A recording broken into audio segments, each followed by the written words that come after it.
Sallallahu Alaihi Wasallam tidak pernah memaafkan orang-orang yang melecehkan Islam dan Al-Quran. Sudah. Idza tu'iya ahadullah lam yadum ahad. Kalau sudah dilecehkan daripada hak-haknya Allah, kalau sudah direndahkan syariat agama Allah, tidak ada yang dapat menahan kemarahan baginda Rasulullah Sallallahu Alaihi Wasallam. Nabi juga marah ketika syariat dilecehkan. Nabi marah, jangan ditutupi daripada sirah itu.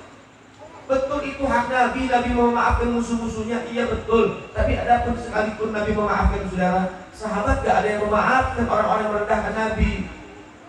Makanya kalau baca sejarah jangan setengah-setengah. Lihat bagaimana Sayyidina Ali bin Abi Thalib membunuh daripada Amr ibn Wud. Gara-gara apa sih?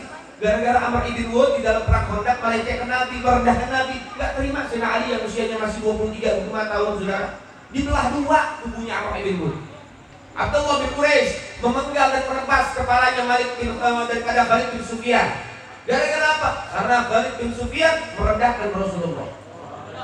Sayyidina Khalid bin Walid memenggal kepalanya Malik bin Wairah. Gara-gara apa? Karena Malik bin Wairah merendahkan baginda Nabi Muhammad. Memang betul Nabi memaafkan sahabat, gak maafin.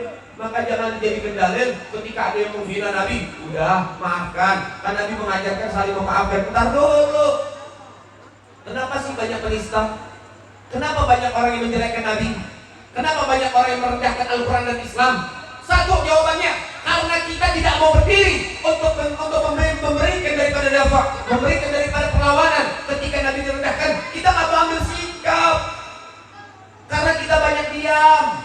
Ketika Nabi direndahkan kita diam, akhirnya Pak menjamur penista ada di mana-mana sudah. Nah, ini jangan sampai, harus ada orang Islam punya sikap, punya dakwah, punya perlawanan.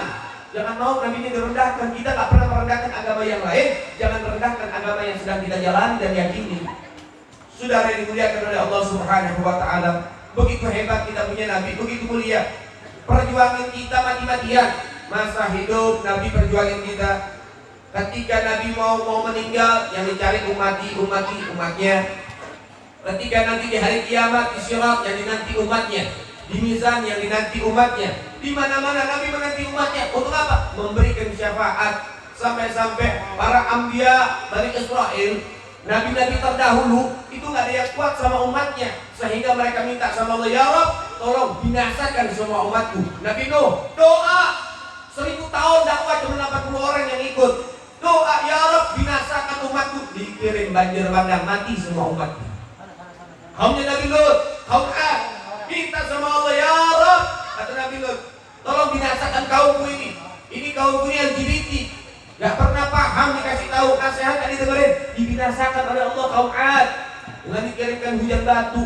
Kemudian akhirnya apa? Dikubur hidup oleh Allah Subhanahu wa Ta'ala sampai menjadi ardul bait, yaitu daripada tanah mati di sana, saudara.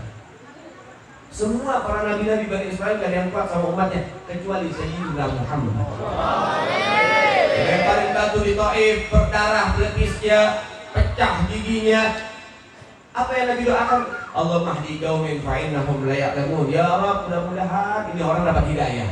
Kalau nggak ada di antara mereka yang beriman, saya doain ada anak keturunan yang beriman. Itu doa Nabi. Artinya apa? Iya betul saudara, Nabi memaafkan ketika Nabi ditolim, itu hak Nabi. Sahabat gak ada yang maafin. Sehingga apa? Inilah kelembutan baginda Nabi Muhammad. Berjuangin kita. Nabi pernah sujud panjang, kakinya bengkak, ngapain? Doain umatnya. Nabi pernah nangis di tengah malam, ngapain? Doain umatnya. Sampai-sampai di hari kiamat itu Rasulullah kasih daripada syafaat buat orang semua manusia, semua orang umatnya. Dikasih syafaat sama Rasulullah. Anda tahu saudara, Rasulullah Sallallahu Alaihi Wasallam ini memberikan syafaat luar biasa. Nabi gak rela ada satu umatnya yang di neraka, gak rela. Nabi kasih syafaat semuanya. Semua nanti kita ini umatnya Nabi bakal lari ke Nabi minta syafaat. Nabi tolong kita semua. Maka mudah-mudahan kita termasuk umat yang ditolong sama Rasulullah. Pernah saudara? Ketika sudah umat yang di dalam penghisapan sirat sudah ditolong sama Nabi semua. Ada beberapa umat yang gak pakai dihisap masuk neraka. Ada umat yang gak pakai diperhitungkan oleh Allah Ta'ala masuk neraka. Kenapa? Sudah banyak dosa, keterlaluan udah di umat. Umat Nabi keterlaluan. Jadi dijebloskan ke dalam neraka oleh Allah Ta'ala. Anda tahu Nabi minta izin sama Allah supaya masuk ke dalam neraka untuk apa? Untuk melihat, memeriksa di dalam neraka ada umatnya atau tidak. Nabi lihat, ternyata ada umatnya. Malaikat penjaga neraka tanya, wahai Nabi, di mana kau mengenal umatmu? Dan juga kenapa kau nggak sisakan satu umat untuk diazab dalam neraka? Bahkan Nabi bilang, ini malaikat kan bilang, semua umat di kala itu disatukan oleh Allah Ta'ala dari umat Nabi yang pertama sampai terakhir. Di mana engkau mengenal umatmu? Apa ada tandanya? Nabi bilang ada tandanya, ada identitasnya. Apa kata Nabi identitasnya ada tandanya? Atharul wudu was sujud. Bekas wudu dan sujudnya, artinya apa? Ini orang yang ngerjain sholat. Artinya sholat adalah identitas umatnya Rasulullah.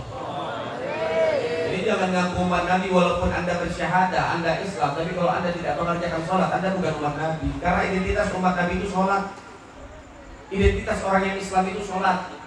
Apa sih yang membedakan kita sama orang kafir? Sholat.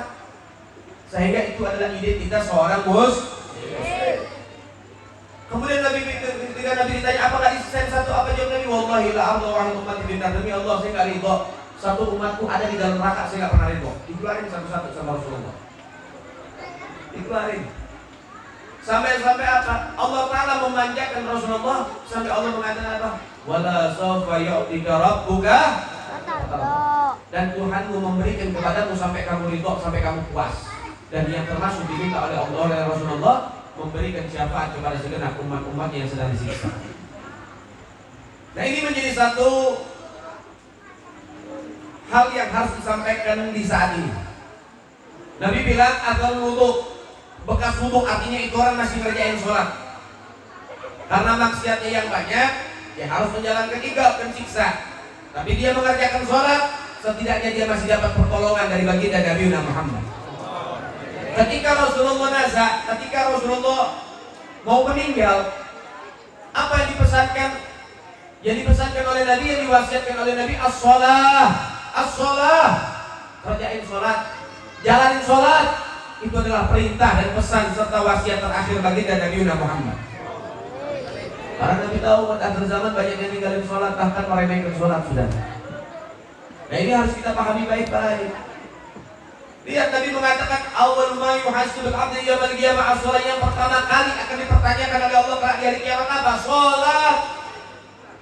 Nabi nggak tanya apa jabatanmu di alam dunia. Allah Ta'ala nggak tanya apa yang pertama kali Allah tanya kalau di yaumil qiyamah. Sholatnya. Allah nggak tanya apa jabatanmu, bagaimana kekuasaanmu, berapa banyak hartamu, apa pangkatmu, nggak ditanya sama Allah. Nggak manfaat yaumil qiyamah, tapi yang manfaat adalah sholat. Sehingga saudara, Nabi mengatakan di dalam salah satu hadisnya di dalam kitab Arba'atul Rasail, Nabi bilang orang yang ninggalin sholat baik sengaja maupun tidak disengaja, belum digobok, belum dibayar, belum diganti, maka Allah Ta'ala nanti bangkitkan dia dalam keadaan keningnya terdapat tulisan, dikasih cap sama Allah Ta'ala. Ada tulisan di jidatnya, apa? Hadza kharijun min rahmatillah, ini orang keluar dari rahmat Allah. Haram mendapatkan rahmat dari Allah Ta'ala. Dan Nabi bilang, fa'ana bari'un minhu, aku lepas tangan dari dia. Ini orang bukan umatku. Ini orang bukan daripada orang yang kita dengan bukan. Saya lepas tangan dari dia. Syafaatku haram buat orang-orang yang tinggalin sholat. Kunci surga cuma dua, rahmat sama syafaat. Kunci surga cuma dua, rahmat sama syafaat. Bisa masuk surga orang-orang karena dapat rahmat dari Allah dan juga syafaat dari Nabi. Lah kalau kedua-dua kunci ini diharamkan, mau masuk surga lewat mana? Mau kenal orang dalam juga nggak bakal. Jadi nggak mungkin masuk surga tanpa rahmat dan syafaat, itu tidak mungkin. Nah, maka sebab itu diperhatikan bagaimana cara mendapatkan rahmat dan syafaat. Jaga sholat lima waktu. Jadi orang nggak bisa sholat sunnah nggak apa-apa, asal jangan tinggalin sholat wajib. Itu paling penting, minimal jangan tinggalin sholat wajib.